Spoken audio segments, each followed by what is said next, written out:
할렐루야. 우리 앞뒤에 계신 분들과 이렇게 인사하겠습니다. 잘 오셨습니다. 은혜 받으세요. 이렇게 인사하겠습니다.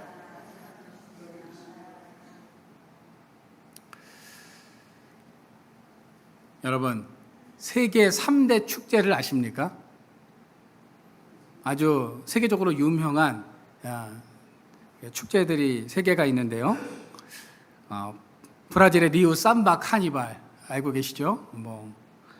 그 다음에 독일의 옥토버 페스티벌, 그 다음에 일본의 삿포로 눈 축제가 이 세계 3대 축제라고 말합니다. 특히 이 브라질의 리우 삼바 카니발은 화려함, 열정, 또 흥분이라는 단어들이 가장 잘 어울리는 축제라고 말할 수 있습니다. 이 브라질의 삼바 축제는요, 열정의 도시 리우에서 열리며 매년 2월 말에서 3월 초까지 4일간 축제가 열린다고 합니다. 이 축제 기간에는 온 도시가 아주 그냥 다 흥분 상태이며 밤낮을 가리지 않고 어디서나 사람들의 환호가 그치지 않는다고 합니다. 우리 사진을 좀 보여주시겠어요? 첫 번째 영상의 노란 부분으로 되어 있는 것이 삼바 축제 하는 그런 장면들입니다. 어마어마하게 정말 많은 사람들이 이 축제에 참여를 하고 이 축제를 즐긴다고 하죠. 두 번째 있는 그림에 보시면 이 그림은요, 독일의 옥토버 페스티벌인데요. 이 옥토버 페스티벌은 독일의 미넨 맥주 축제라고 불리기도 합니다. 이 축제는 매년 9월 셋째 주에서 10월 첫째 주 주일까지 열리는 대규모의 큰 축제입니다. 매년 700만 명이 지역 주민들과 함께 이 축제에 참여한다고 하죠. 어마어마한 사람들이 이 축제에 참여한다라는 것을 우리가 알 수 있습니다. 세 번째는요, 삿포로 눈 축제인데요. 이 축제는 수많은 소형, 대형 얼음 조각들이 오도리 공원 곳곳에 전시되면서 세계 각국의 얼음 조각가들이 이 삿포로 눈 축제에 참여해서 자신의 작품을 전시한다고 합니다. 많은 사람들이 이 작품을 구경하기 위해서 이 눈 축제에 온다라는 거죠. 세계 이 3대 축제는 많은 사람들의 버킷리스트 중에 하나입니다. 많은 사람들은 이 축제에 직접 참여해 보고 싶어 한다라는 거죠. 혹시 여러분들 이 축제에 다녀오신 분들이 계십니까? 네, 계세요? 네, 대단합니다. 저도 그런 기회가 있을지는 모르겠지만 한번 그런 기회가 주어진다면 이 축제들에 한번 참석해 보고 싶다라는 그런 생각들을 종종 합니다. 이 축제는 그만큼 유명하고 사람들이 좋아하는 축제라고 할 수 있습니다. 오늘 본문에도 보시면 세계 3대 축제는 아니지만 유다인들이라면 기억하고 꼭 참여해야 하는 축제가 나옵니다. 그 축제가 바로 오늘 본문 여러분들이 읽으셨던 본문에 보시면 불임절입니다. 여러분, 제가 에스더서를 벌써 5번 강해를 했습니다. 오늘이 에스더서 마지막 강해인데요. 한번 복습을 좀 잠깐 해볼게요. 에스더 1장에 보면 어떤 내용으로 이 에스더서가 시작되고 있는지 기억이 나십니까? 어떤 장면으로 이 에스더서가 시작이 됩니다. 잔치, 축제로 이 이야기가 시작된다는 것을 아마 여러분들 다 기억하고 계신데 말씀을 안 하시는 것일 겁니다. 아하수에로 왕은요 6개월 동안 잔치를 베풀었고 그것도 모자라서 또 7일 동안 잔치를 했을 정도로 아주 잔치광이었습니다. 에스더도 왕이 잔치를 좋아한다는 것을 알고 왕과 하만을 잔치에 2번 초대했을 정도로 에스더서는 잔치 이야기가 참 많이 나온다라는 겁니다. 이처럼 에스더서는 잔치 이야기로 시작해서 잔치 이야기로 끝난다고 해도 과언이 아닐 정도입니다. 오늘 본문에도 또다시 한번 잔치 이야기가 언급되고 있습니다. 오늘 본문 9장에서 언급하고 있는 잔치를 우리는 불임절이라고 부릅니다. 그러면 왜 에스더서는 이런 잔치 이야기를 계속하고 있는 것일까요? 이 잔치를 통해서 우리에게 알려주고 싶은 교훈이 있기 때문입니다. 그렇다면 에스더서 9장에서 언급하고 있는 불임절은 어떤 잔치이고 이 절기가 오늘을 살아가는 우리에게 어떤 의미가 있는가를 우리가 알아보면서 같이 은혜를 나누고자 합니다. 첫 번째로요, 역전의 은혜를 베푸시는 하나님께 감사하는 날이 불임절입니다. 불임이라는 뜻은요, 제비, 주사위, 운명이라는 그런 뜻을 가지고 있습니다. 즉 불임은요, 제비 뽑기 하는 날, 운명의 주사위를 던지는 날입니다. 즉 우상들이 설치는 날이다라는 것입니다. 여러분, 우리나라에는 손 없는 날이라는 것이 있습니다. 다 들어보셨죠? 이사할 때 손 없는 날에 이사를 합니다. 이 손 없는 날은요, 귀신이 활동하지 않는 날, 귀신들이 설치지 않는 날이라고 하죠. 그래서 그날 이사를 해야 길하다고 해서 손 없는 날을 택해서 이사들을 한다고 합니다. 그런데 오늘 본문의 불임은요, 우상들이 판을 치는 날입니다. 불임절은 하만이 유대인들을 학살하기 위해서 주사위를 던져서 점을 쳤던 날이기도 합니다. 에스더 3장 7절입니다. 에스더 3장 7절 말씀 우리 같이 한번 읽어볼까요? 아하수에로 왕 제12년 첫 달 곧 니산월에 무리가 하만 앞에서 날과 달에 대하여 부르 곧 제비를 뽑아 12째 달 곧 아다로를 얻은지라. 원래 불임은 주술과 우상이 판치는 날, 귀신들이 득신거리는 날, 유대인들이 패한 날입니다. 그런데 그 날을 하나님께서 승리의 날, 역전의 날로 바꾸셨다는 것입니다. 여러분, 곰곰이 한번 잘 생각해 보시기를 바랍니다. 오늘 본문에는 이상한 것이 있습니다. 하나님께서는 왜 하만을 통해서 유다인들 전체가 고통을 받도록 하셨을까요? 또 그 몰살당할 수밖에 없는 상황에서 유다인들을 모두 구원하시고 역전시키시기까지 하나님의 계획은 무엇이었는가 하는 것입니다. 우리가 그 이유를 알려면 당시 페르시아에서 살던 유대인들의 삶을 살펴볼 필요가 있습니다. 당시 페르시아에 살던 유다인들에게 하나님에 대한 신앙은 당연한 것이 아니었습니다. 그들에게 있어서 하나님 신앙은 선택사항이었다라는 거죠. 바벨론 포로 전에 유다인들에게 하나님에 대한 믿음은 아주 당연한 것이었습니다. 그런데 바벨론 포로 이후의 신앙은 당연한 것이 아니라 선택의 문제였다라는 겁니다. 바벨론에서 태어난 세대들은 언제든지 하나님이 아닌 다른 신을 섬길 수 있었다라는 거죠. 또한 페르시아에서 유다인들은 본인이 원하면 페르시아인으로 살 수 있었고, 페르시아 사람들도 제국의 방식에 순응하기만 한다면 민족과 출신은 굳이 따지지 않았다라는 겁니다. 때문에 많은 유다인들이 자신의 정체성을 숨기고 살았습니다. 모르드게와 에스더를 비롯한 대부분의 유다인들이 자신의 출신과 신앙을 숨기면서 나름대로 페르시아에 적응하면서 살았지만 그 삶에 위기가 찾아왔습니다. 하만이 정한 날에 모든 유다인들이 다 죽게 되었다라는 거죠. 이렇게 위기가 닥치자 모든 유다인들이 에스더를 중심으로 해서 기도하면서 하나님을 찾게 됩니다.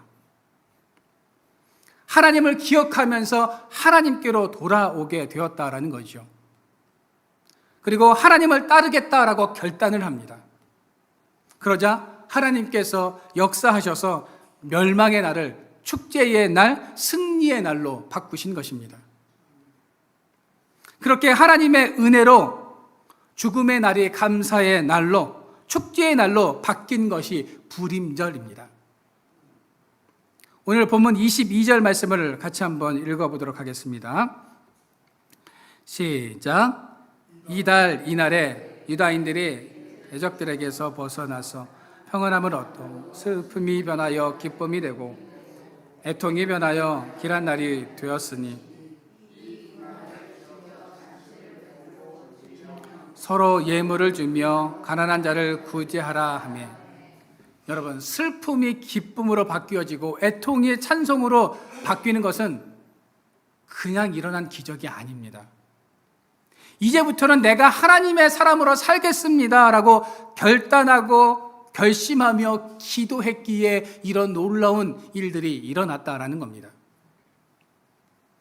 그래서 불임절은 유다인들이 단순히 죽음을 면했기에 자축하고 즐기는 날이 아닌 불의한 세상에서 신앙의 정체성을 지키며 살아갈 뿐만 아니라 하나님을 믿는 공동체가 되겠다고 다짐하는 날이 바로 이 불임절이다라는 것입니다. 즉 내가 하나님의 백성임을 감사하고 다짐하는 날이 불임절이다라는 거죠. 지금까지는 내가 하나님의 백성임을 숨기며 살았지만 앞으로는 내가 하나님의 백성이 되겠다고 결심한 날이 불임절이다라는 것입니다. 여러분, 에스더서는 우리가 신앙의 정체성을 드러내고 기독교적인 가치관을 가지고 살아갈 때 하나님께서 우리에게 은혜를 베풀어 주신다라는 사실을 말씀하고 있는 것입니다. 여러분, 우리의 삶에도 유다인들처럼 인생의 위기가 찾아올 수 있습니다. 때로는 죽음의 그림자가 우리의 삶에 드리워질 수도 있지요. 고난과 고통의 날이 끝나지 않을 것만 같은 그런 날이 우리에게 찾아올 수도 있습니다. 그럴 때 우리는 무엇을 기억해야 합니까? 이 불임절을 기억해야 한다라는 겁니다. 슬픔이 기쁨이 되고 애통이 찬송이 되게 하시는 이 하나님을 기억해야 한다라는 거죠. 여러분, 하나님께서 죽음의 날을 축제의 날로 기쁨의 날로 바꾸셨다면 오늘날에도 이런 역사가 우리의 삶 가운데 있어지게 될 줄로 믿으시기를 바랍니다. 여러분, 오늘도 우리의 삶에 역전의 은혜를 베푸시는 하나님과 승리하는 삶, 감사의 삶을 살아가는 저와 여러분들의 삶이 되어지기를 주님의 이름으로 축원드립니다. 두 번째로 슬픔을 기쁨으로 바꾸신 하나님께 감사하며 잔치하는 날이 불임절입니다. 에스더서 9장 17절부터 19절에 보시면 잔치 이야기가 다시 한번 언급되고 있습니다. 우리가 이 구절을 좀 읽어볼까요? 아달월 13일에 그 일을 행하였고 14일에 쉬며 그날에 잔치를 베풀어 즐겼고 수산에 사는 유다인들은 13일과 14일에 모였고 15일에 쉬며 이날에 잔치를 베풀어 즐긴지라. 그러므로 시골의 유다인 곧 성이 없는 고을고을에 사는 자들이 아달월 14일을 명절로 삼아 잔치를 베풀고 즐기며 서로 예물을 주더라. 에스더서는 유다인들의 운명이 바뀐 것을 기록한 책입니다. 또 하나님께서 행하신 역전의 역사를 기록한 책이 바로 에스더서입니다. 그렇게 극적으로 유다인들의 운명이 바뀐 과정에 잔치가 있었음을 에스더서는 우리에게 말씀해주고 있다라는 거죠. 에스더서의 모든 기적과 같은 일은 잔치를 통해서 일어났습니다. 에스더의 첫 번째 잔치를 통해서 모르드게의 운명이 바뀌어졌습니다. 하만이 준비한 형틀에 모르드게가 아닌 하만 자신이 달리게 되었고 모르드게는 왕복을 입고 왕의 말을 타는 기적의 역사가 일어났다라는 겁니다. 에스더의 두 번째 잔치를 통해서 죽음을 당할 운명의 유다인들이 다 살아나는 기적이 일어났습니다. 즉 에스더의 두 번째 잔치로 인해서 유다인들의 운명이 바뀌어졌다라는 겁니다. 여러분, 왜 에스더서는 잔치를 계속 이렇게 언급하고 있는 것일까요? 두 가지 이유 때문입니다. 우리의 모든 신앙생활이 마치 잔치와 같아야 한다라는 것을 말하고 있는 겁니다. 예수님이 이 땅에 오셔서 첫 번째로 베푼 기적이 무엇인지 아십니까? 가나 혼인 잔치에서 물로 포도주를 만들어서 잔치가 계속되게 하신 기적입니다. 이처럼 성경이 잔치를 계속 언급하고 있는 것은 우리의 삶과 신앙이 늘 축제와 같은 삶, 마치 잔치집 같은 즐거움이 있고 찬양이 흘러 넘쳐야 한다는 것을 말하고 있는 것입니다.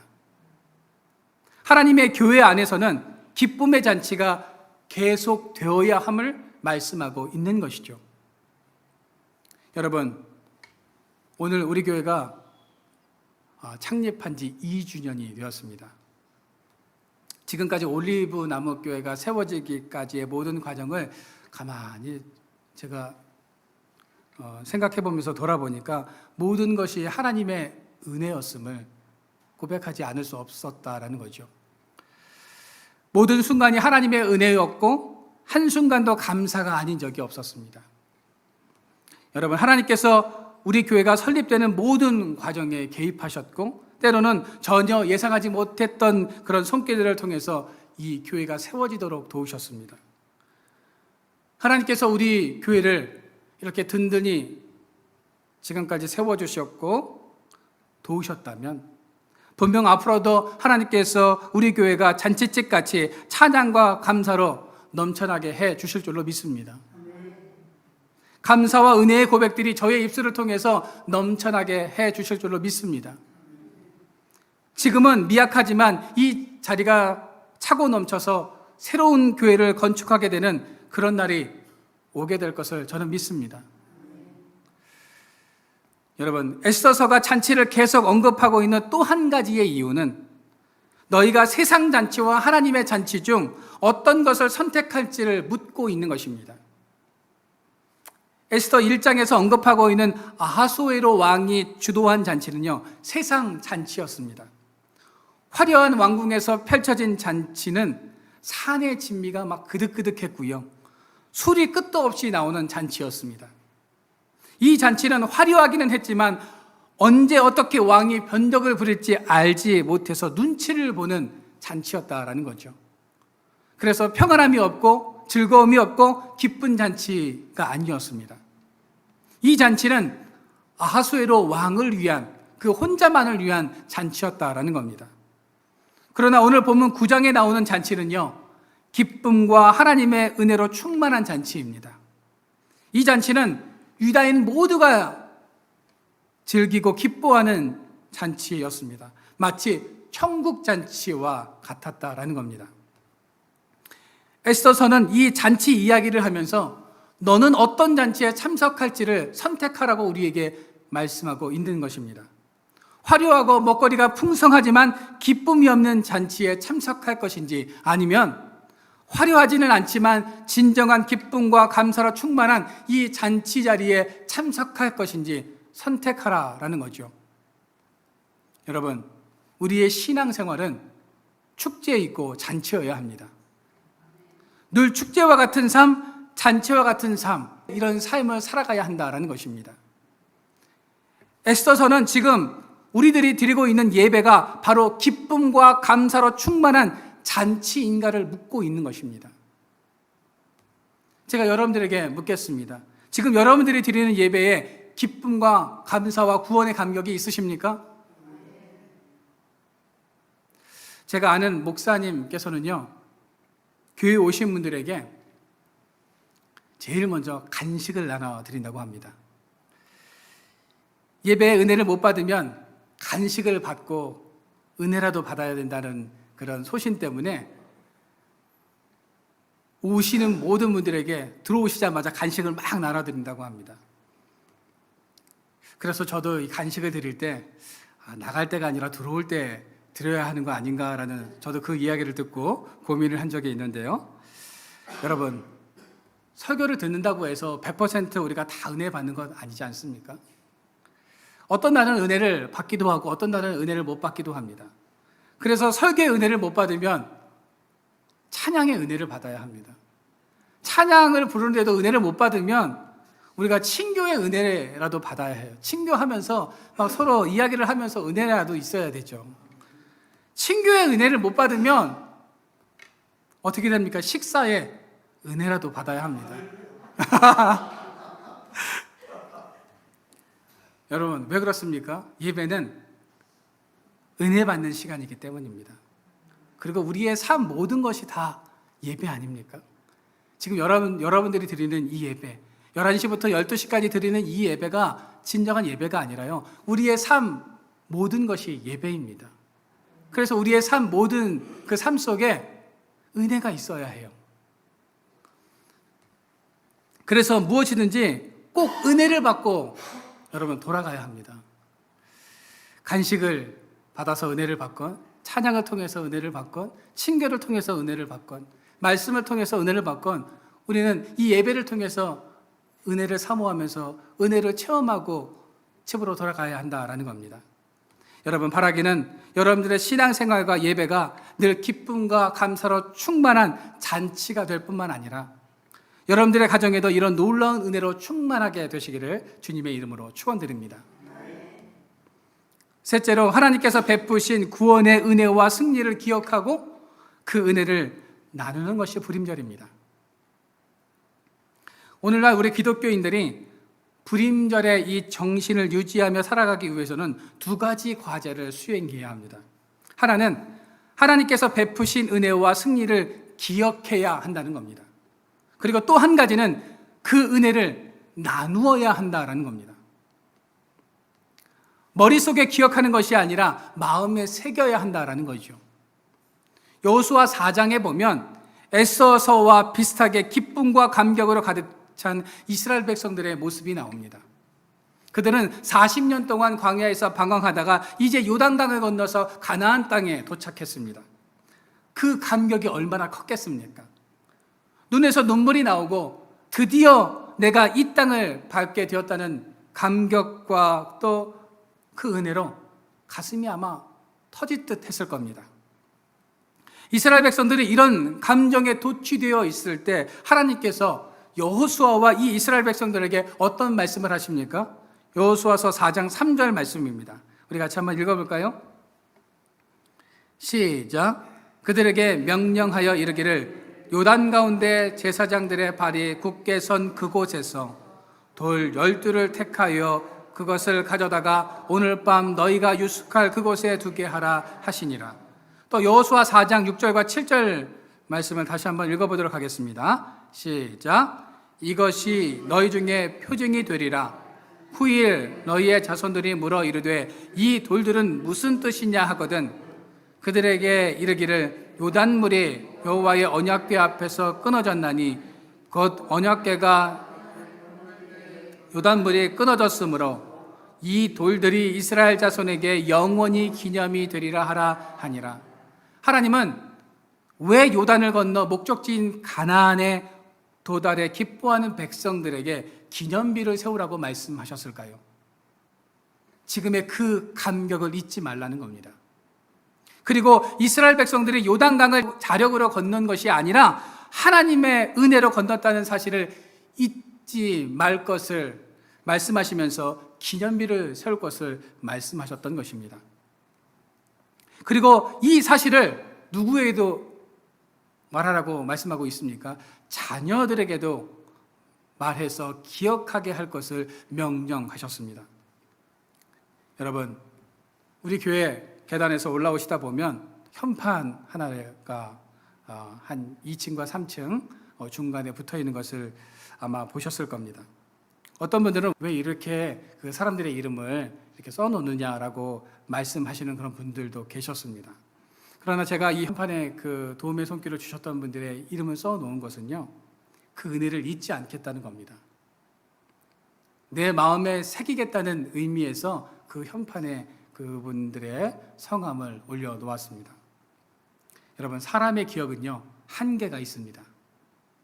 그러나 마음에 새긴 것은요, 절대로 잊혀지지 않는다라는 겁니다. 그래서 하나님께서 여호수아와 이스라엘 백성들에게 기념비를 세울 것을 말씀하셨던 것입니다. 사무엘상에 보면 두 종류의 기념비가 또 한 번 등장을 합니다. 사무엘이 블레셋의 침공을 물리친 직후에 하나님의 은혜에 감사하여 세운 기념비가 등장을 합니다. 우리 그 내용을 한번 읽어볼까요? 사무엘상 7장 12절 말씀입니다. 시작. 사무엘이 돌을 취하여 미스바와 센 사이에 세워 이르되 여호와께서 여기까지 우리를 도우셨다 하고 그 이름을 에벤에셀이라 하니라. 여기까지 인도하신 하나님의 은혜에 감사하여 세운 기념비가 뭡니까? 에벤에셀입니다. 그런데 사무엘상에는 또 다른 기념비가 등장을 합니다.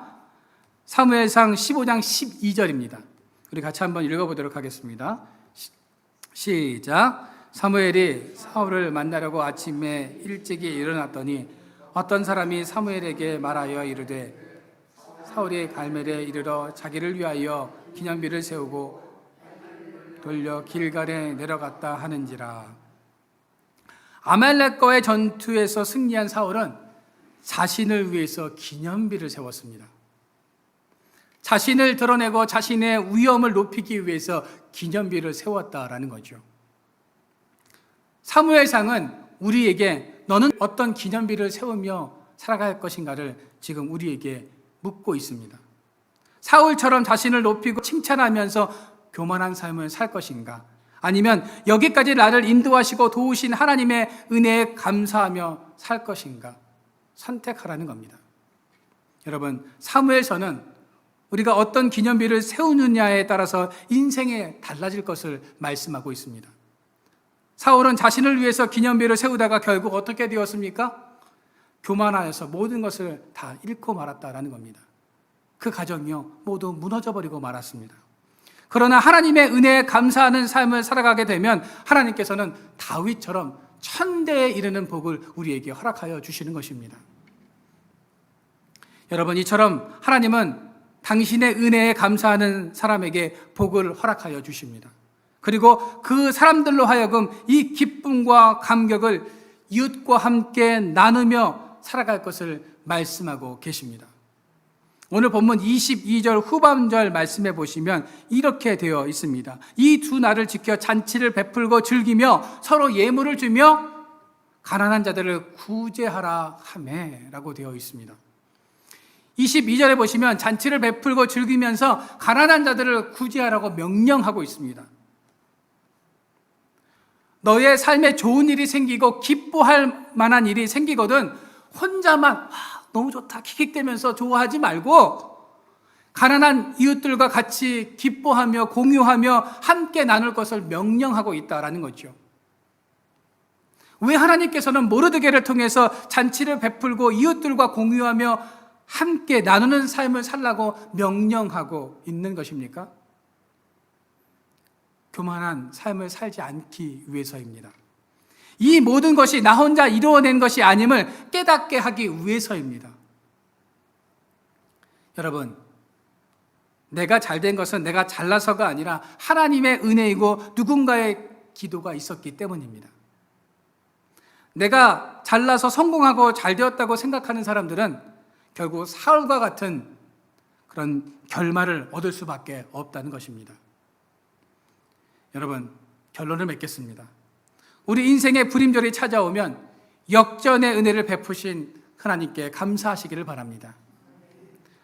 슬픔을 기쁨으로 바꾸신 하나님께 감사하며 기쁨으로 보내는 잔치의 날이 되시기를 바랍니다.